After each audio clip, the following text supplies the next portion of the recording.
By nature, ISTE is almost always looking forward. We're constantly looking at what EdTech trends are around the corner and how they can be utilized to improve learning and teaching. It's an innovative life we lead. Sometimes, though, it's important and even rewarding to take the time to look back at where we've been and what we've accomplished. So what are ISTE's biggest accomplishments over the past 10 years? It was difficult to decide, but we ended up settling on 3 core areas.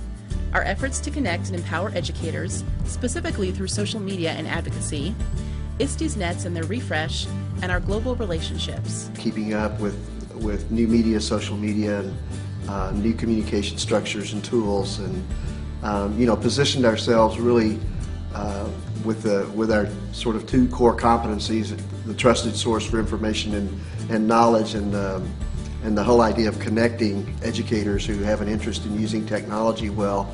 We've been able to do that in the emerging environments for communication and collaboration. And I think what I'm most proud of is the fact that over the decade we've continued to evolve and make excellent use of new tools and emerging structures in order to do that, as well as any association in the education space. Today, ISTE's social channels are more robust than ever, working to constantly connect and engage educators from all over the world. Our Facebook, LinkedIn, and Twitter platforms have a combined community of more than 40,000, a number that continues to grow each day. Like our social communities, our advocacy efforts have grown by leaps and bounds as well.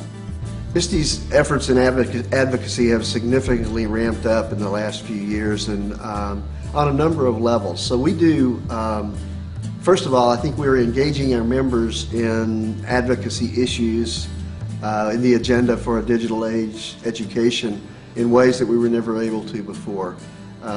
For example, out of the DC office, Hillary has developed what she calls Advocacy in a Box, and so now probably a dozen or more of our affiliates each year make use of her kit for promoting advocacy at their own conferences in the state or province or country that they happen to be in. And so we engage a much larger percentage of our members in that activity, where they learn in their jurisdiction what they can do to promote the agenda for 21st century learning, 21st century education. ISTE's advocacy efforts range from fun activities like celebrating Advocacy Month to developing valuable tools and resources like the new book, Advocacy and Educational Technology, a guide to getting your voice heard. Continued growth in our advocacy efforts have led to significant and tangible successes, such as protection of E-rate funding for schools, which is the program that provides discounts, telecommunications, and internet access to schools and libraries in the United States. There have been a number of challenges to that funding source in efforts to dilute it and use it for other things and so forth. And ISTE's consistently held that reducing that discount or removing that discount would actually set many of our schools in the nation back years and years in the use of technology and the ability to connect their students worldwide. The importance of technology is indisputable. Advances in technology have drastically changed the way we interact with the world and each other. The digital age requires that we understand and are able to harness the power of technology to live and learn. To assist in developing this understanding, ISTE developed the nets. ISTE's nets originally were the National Education Technology Standards, and it's a framework of skills, framework of competencies that identify what students need to know and be able to do to learn effectively and use technology well in their daily lives. But it's also a framework, a consistent framework that gives us information about what teachers need to be able to do and know about technology, what school leaders also need to know and be able to do with technology. Over the past 10 years, ISTE has continued in its commitment to advancing digital age learning, teaching, and leading, with the NETS initiatives, including an important refresh of the standards. As we looked at the aging original NETS, we realized that we'd had significant impact and had helped to make ISTE a household word in the U.S. and actually Canada and Australia made use of those as well.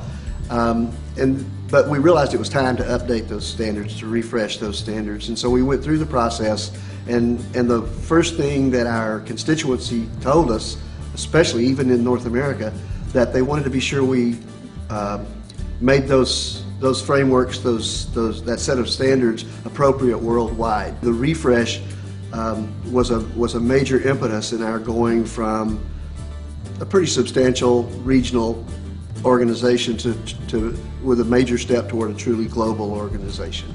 In addition to the NETS refresh, ISTE has continued to grow its global reach in other ways, including adding new affiliate organizations, building out our ambassador program, focusing on international topics at our annual conference and exposition, sitting on UNESCO committees, and participating in co-hosted conferences in Singapore and Dubai.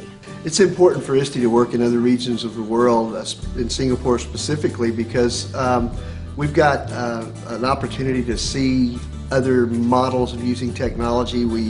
There's a country that has very high ratings in international comparisons, who's used technology for a number of decades now, has had 3 major implementation plans, national plans.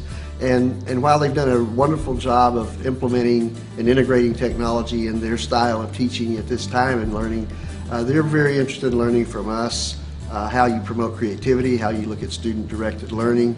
We're very interested from them to see the kinds of supports that they used in order to be sure that their teachers were able to apply the professional development, embedded professional development and coaching that they were able to receive. So we learn from each other.